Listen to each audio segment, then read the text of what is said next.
All right, so we've got Friendly Neighborhood Spider-Man by Tom Taylor.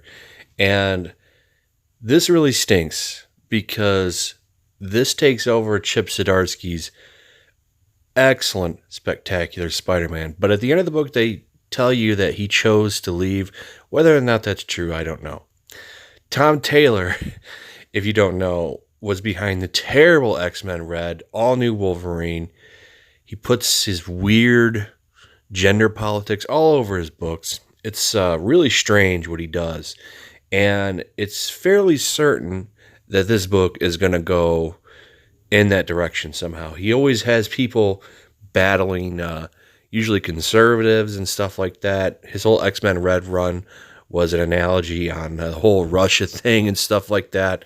He can't keep his politics out of his writing. He's obsessed with Trump. He lives in Australia too, and he's obsessed with American politics. It's really weird.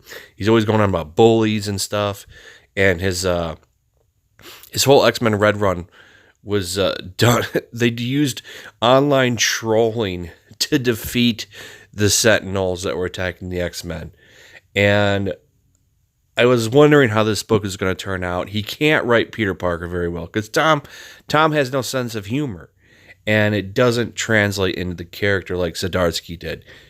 Nick Spencer on his amazing run can do humor. Tom Taylor fails at it. We're going to go through the book, and I'm going to show you how he writes Peter Parker here. So we start off with Peter swinging through the city, and we have some pretty good art here. The artist is doing a good job. Color looks great. However, the story bogs down as soon as we go after Peter saving some people. So he ends up finding a van with some people in it, and he's going to end up saving them. And we're going to get some of the worst dialogue you have ever heard in a Spider-Man comic. It's pretty cringy. So then we cut to him saving that family, and they try to give him money, which, he doesn't take naturally. I like that. But the dialogue just doesn't feel very good. And I'm willing to give him somewhat of a pass, because it's his first issue, and you got to find your footing, right? It took Zdarsky 4 issues to find his footing. The first 4 issues of Spectacular Spider-Man were terrible. I just don't have the same faith in Tom Taylor as I did with Zdarsky, though, who thought Zdarsky was going to be good? But I had never read any of Zdarsky's work before. I've read a lot of Tom Taylor's, and it's terrible. You can just, the dialogue that he gives Peter Parker just does not feel like Peter Parker. And I'm going to read you some of the dialogue that he gives Peter when he's trying to explain to this family where to go because he's giving them directions to his neighborhood.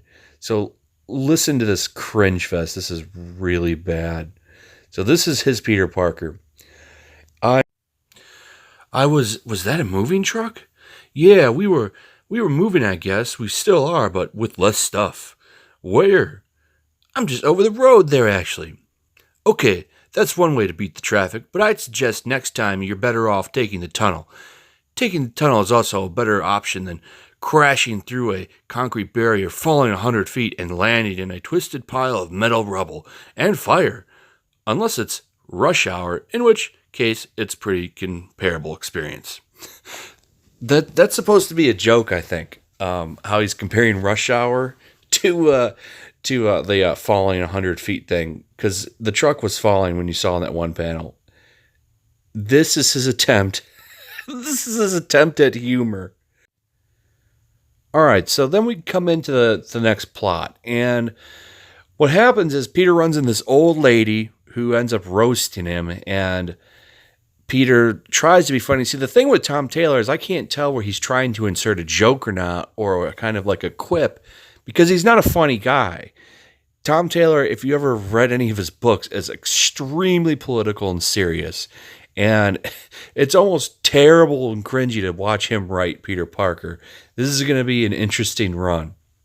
So he ends up going and checking on this lady who for some reason everyone's concerned about because she doesn't come out of her apartment because, people like to stay in their home. Like, what are they going to hang out in the hallway of the apartment complex? It doesn't make any sense. So naturally, nosy Peter goes in there, and she's really concerned and scared. And she's like, you know, Spider-Man, can you help me? And later, Peter comes back, and you can see that there's like 5 dudes in this room. Take note that they all have blonde hair. I wonder where Tom Taylor's going to take this. So he ends up talking to these dudes, and one of them, his spider sense goes off, and it looks terrible, and they end up punching him. So you can see here that end up knocking him out, and that girl is gone. So we're not sure what's going on. He ends up going back to his apartment, and we actually get some continuity as we go in there and we see, you know, everyone that's from Amazing is in there, Boomerang and Robbie. So it's nice to see that. This kind of complements that book, I guess. This just doesn't feel like Peter Parker at all. So Peter ends up going home, and he's about to go out web slinging. And as soon as he's putting his mask on, it's also told that a girl came by and left him a package, right? The bushel of apples. And it turns out, there's 2 little kids in there with glowing eyes. And it's this book is already a mess.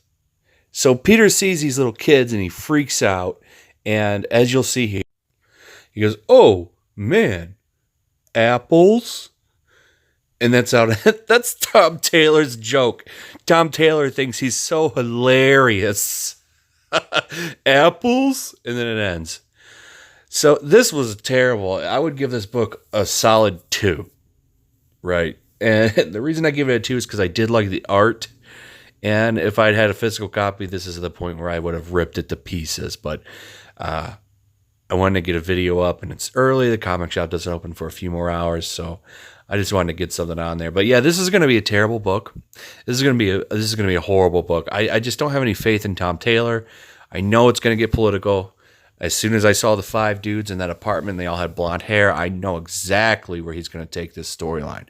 He's going to be fighting my Nazis real soon.